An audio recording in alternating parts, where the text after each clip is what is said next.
Real titles.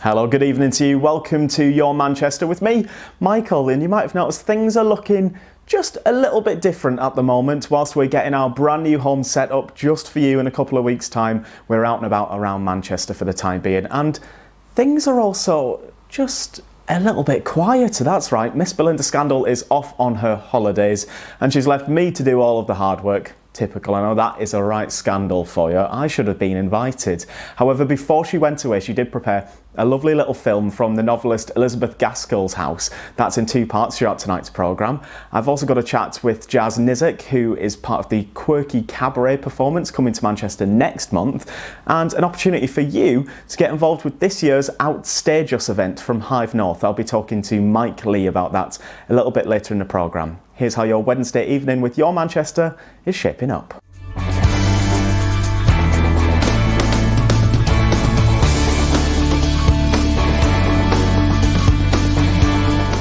And I'm now joined by the lovely Jas Nisic to tell us all about something really exciting coming to Manchester next week. Hello to you, Jas. Hello. So what can you tell us about Quirky Cabaret? So it's our new venture. So we're wanting to start a new regular night that features a lot of variety performances. So next week, expect singing, original music, burlesque, poetry, and also to kind of keep the fun rolling and keeping its quirkiness, there's going to be like loads of classic pub style quiz games and lots of really silly, funky prizes to be won. Oh, fabulous. It sounds like a good night out to me. So how long have you been involved with this? So this is a really new project. So this is our first event in the style of this. But I've done cabarets since last July. I did the GM Fringe and I created my own cabaret about me getting dumped and just kind of fell in love with that. And I host a regular night called Ember at the Vixens, which has sold out the last 3 times, and I host that event. Where can people come down and see Quirky Cabaret? So the Quirky Cabaret is going to be at the Fitzgerald in the Northern Quarter at Stevenson Square. Doors open at 7:30 for you to get all the bevs in, and the show will kick off at 7:45. Oh, you've got to get the bevs in, haven't you?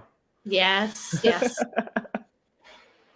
And of course, you said this is one of 2 shows. What can you tell me about the other date? So the first show is the Quirky Cabaret, but another thing that we're working on is in collaboration with Sonata Piano and Cabaret Lounge, and we're running an artist development scheme for artists in Manchester in the Northwest who are interested in getting into cabaret. So the way that we do cabaret is very much like storytelling and singing songs that are both interwoven. So our first scheme is going to be all about Mancunian artists, and it's called This Is the Place, after Tony Walsh's famous poem After the Manchester Bomb. Yeah. And we kind of want to spend the night celebrating Mancunian artists to kind of commemorate and give a nod to the fact that the Manchester bomb happened, and to celebrate that in a really positive way by giving a platform to Manchester artists to tell stories and songs. So part of the project is that participants will do a writing workshop, which is currently why I'm sat at the Royal Exchange Theatre. I've just finished one, and they'll do an acting through song masterclass, and then they'll work with an emerging musical director, and then Shabam, the show will be on the 24th of May at Sonata, 8 p.m. till 11. Oh, that's really exciting. So just before you leave us, can people get involved with what you do, and how would they go about doing that? Yes, so all of our writing classes, master classes are all open to the public. So if you follow us on social media to be prod, you can find out how you can sign up to our next Acting Through Song masterclass. And we're going to be running a lot of these schemes throughout the year. So you can always join in. That looks brilliant, doesn't it? Now, time for a little bit of a history lesson. Our Belinda Scandal, before she jetted off on her jollies, went down to Ardwick to visit the novelist Elizabeth Gaskell's house. Take a look at this.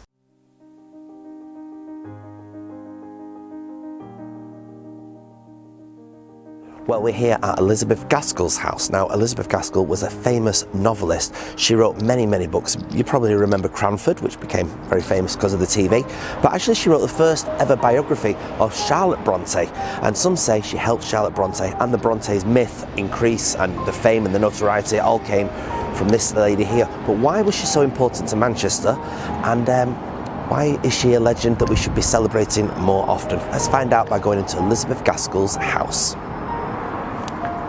Okay, and here we are now with Lizzie. Now, Lizzie, what was this room used for? Well, it's called the drawing room, which is short for withdrawing room, and that was because the ladies after dinner would withdraw from the dining table, leaving the men to drink port and smoke cigars and tell risque stories. Elizabeth Gaskell, for example, would be entertaining people like Charlotte Bronte, Charles Dickens. The piano in the corner would be played by Elizabeth and all her 4 daughters, because playing the piano, sort of parlour music, polite music, was the kind of thing that most Victorian ladies are expected to do. What is this then behind us? We noticed there's a box there. Oh yeah, this is a travelling writing box. So it's, well, I always describe it as the laptop of the 19th century, because you rock up somewhere, you want to do a bit of writing, say writing a letter, and you can lift up this little thing here and store your papers right here. You've got spaces for pots of ink, a little place to put your quill pen. Quill pens, yeah. Nice slope, so it's much more comfortable to sit and write. I suppose when most people come to these places, they want to know, how similar to how it was then is it now? It's been recreated in a style that we hope reflects what we think it would have been like, although we don't have that many clues, apart from the research that's been done by experts in the field, and things like there were quite a lot of books written for the aspiring middle classes as to how to furnish your home, bit like a sort of how to. Yeah. We've got paintings that show interiors of middle class homes. We've got Mrs. Gaskell's descriptions in her novels of the average drawing room, that kind of thing. So we've done our best to source original patterns and original sort of furnishings.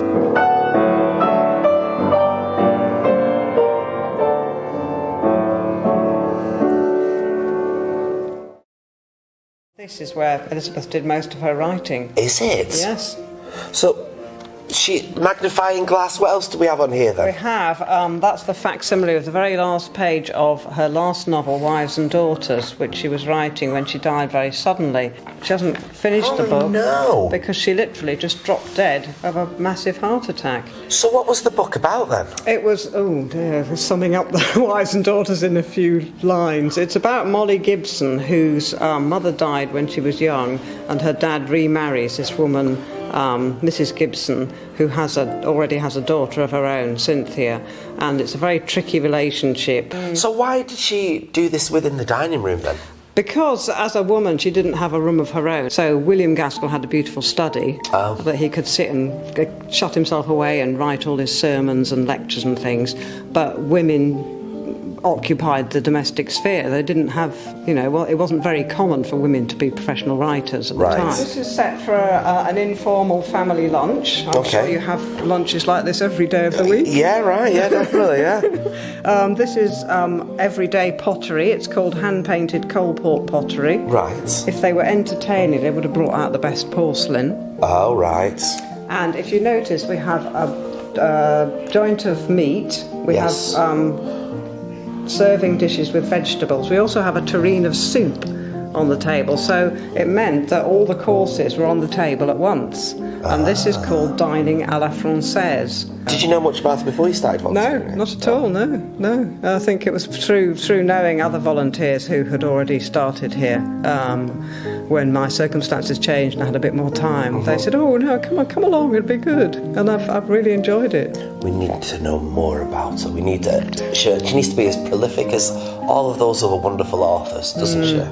But read her letters; they're absolutely fascinating. Really? Yeah, because she just, she wrote letters like we WhatsApp each other. Now, you may have noticed that Coronation Fever has hit our temporary studio this week, and that's because, of course, it is the King and Queen's coronation this coming Saturday. And everywhere you go around Manchester, there's flags up everywhere, and there's pictures of not only Charles but also Camilla and the rest of the royals as well. And well, there is one very famous street in our region that didn't want to miss out. So, as you know, I work down at the Cobbles, and all the way back in March, Coronation Street decorated their whole set for the coronation, and that's because they film roughly 6 to 8 weeks in advance. Now check out these photographs. Of course, the rovers with all the flags out. I particularly enjoyed streetcars having all of the photographs of Charlie Boy in the front window, and the attention to detail was just incredible on set. So those houses that maybe had children living in them, they had drawings as if they were actual kids' drawings in the windows, and they also had down at the precinct loads of old knickknacks from sort of royal memorabilia years gone by that was supposedly for sale in the charity shop. But my most favourite thing has to have been the fact that they literally just coated the entire street in Union Jacks. Like, literally walk down it, and from Coronation Street down onto Rosamond Street, Viaduct Street, it was just a mass with flags, and it all looks very fantastic. I think it's actually putting ours to shame, isn't it? And don't forget, there's loads of great stuff still to come on Coronation Street. It airs every Monday, Wednesday and Friday at 8 p.m, and whilst the residents of course are getting really into that coronation fever over the next week, looking into next week there's a big change as Fizz heads off for a new job down in Norwich. Of course, this is to facilitate Jenny McAlpine's maternity leave. There is more drama with Stephen Reid. When will that man be caught? And well, we've also got that storyline with Ryan's acid attack, and will Daisy be found out for impersonating Crystal on those messages? You'll have to keep watching, won't you? So if you're a regular viewer of Your Manchester, you'll know that we are big supporters of the company Hive North and all of their projects that they do. And I'm really excited now to be joined by Mike, who is executive producer at Hive North. Hello to you. Hello, Michael. How are you? I'm very good, my friend. So, of course, we've got Outstageus coming back, and it's so bizarre because I was just saying as well to our team that it just seems like 2 minutes ago since we last covered this. What can you tell us about this year's event? It does. It feels really quick. So normally we go September to September, but this year we thought we'd change it up, and we thought, why not do it in July? So we get some sunshine while we're rehearsing, while our audiences are coming to watch the show. So we've just opened submissions. We're looking for short pieces under 10 minutes of new LGBTQ plus writing. They should focus on a LGBTQ plus theme, and talk about our community in a way that perhaps we haven't seen on stage before. So for anybody who doesn't know about Hive North or doesn't know about Outstageus, what can you tell us about the team? So we've been around Manchester since 2004. We started as Hope Theatre Company all the way back then. We predominantly make work for and by LGBTQ people. So we do lots of work in schools. We've just done a schools tour of Tango's Big Adventure, it uses puppets to talk to Key Stage 1 students all about relationships and different types of families. And it's so important, of course, to do pieces like that that are so accessible to children, because, of course, 20 years ago, something like that just wasn't allowed because, of course, it was still under Section 28. Yeah, totally. And it also, it reached them in an accessible way, but it's not, it's also about saying that all families are different, you know, whether you've got two mums, two dads, whether you live with grandparents or whether you're adopted or fostered, you know, so it's really important that we celebrate difference from an early age, whatever those differences are. So we love doing that work, and it's something we're really, really proud of. But Outstageus is all about LGBTQ plus new writing, and we do an open submission process. Submissions are open now for writers to send us their scripts. We work with the writers over the course of a month to do some development on the scripts if they want to, you know, to sort of hone in on what they're trying to talk about. And then we rehearse it and put it on stage at the Lowry with a fantastic team of LGBTQ plus actors. So it's a celebration of queer joy, even when the topics are often quite tough, it's still an absolutely glorious environment to be in as a artist or as an audience member, really. So just lastly, Mike, obviously you are looking for submissions. How can people go about doing that? So if they go to our website, if they go to hivenorth.co.uk/Outstageus, or find us on socials, all the details are there, including how long the script should be, how many characters, the fee that will pay the writers. It's really important to say that everybody in the project is paid. So all the details are there, including the closing date. Sounds good to us. And bring on July. Indeed, we're really looking forward to seeing what the community wants to say to people. Well, I'm afraid to say that is it from us for this week. I'm back next Wednesday with Belinda. Very interested to hear how her holidays have gone. I wonder whether she's had any trouble getting in or out of a hammock. And don't forget, you can catch up on 5 years worth of Your Manchester goodness over on our YouTube channel. Loads of celebrity interviews and, of course, loads of exclusives as well. And why not indulge in some behind-the-scenes goodness by giving us a follow on our social media. We're at Your MCR. Now, before we go, we've got the final part of Belinda's piece from Elizabeth Gaskell's house. But from me here in our temporary studio for this week, I hope you have a wonderful weekend ahead. A wonderful coronation weekend ahead, and I'll see you again soon. Bye-bye. What room are we in here now then? This was William Gaskell's study. So William Gaskell was Elizabeth Gaskell's husband. Yeah. When you come in the house, this is actually in what's really the public part of the house. So he had a lot of students that he taught, and they'd wait outside for him. He'd have a lot of meetings in this room. So it really was his private domain. These seem to be everywhere. They are quite the fascination for me. Well, it's a writing family, isn't it? So, you know, we're surrounded by writing slopes and pens. And, I mean, William Gaskell himself edited the Unitarian Herald. He wrote his sermons, he taught. So, you know, he was a great writing man. The portrait of him, I think, is really interesting. And that's loaned to us from Manchester Art Gallery. He was the chairman of the Portico Library. Oh, yes. You know the Portico Library? Yeah, we know that very well, yeah. In Manchester. He was the chairman of the Portico Library for very many years. And in fact, you can trace through, when you look through the records of the Portico Library of what books he's taking out. You know, they write down the books that they're taking out. Okay then, so this is the bedroom. This is their bedroom. When the last of the daughters died in 1913, there was a move to make this into a historic house, which failed. And all the contents, everything was auctioned, which is bad news in that everything was auctioned, but the good news is we've got some really good detailed lists of what was auctioned. And this bed is very similar to the one which is described in quite some detail in the auction list. Elizabeth Gaskell would have never known a clothes hanger. Clothes hangers weren't invented until the 1880s, so she'd have never had a coat hanger. Let me show you in the wardrobe what she'd have known. So this is a Victorian wardrobe that's obviously been customised to put coat hangers in. But can you see the pegs here? The pegs.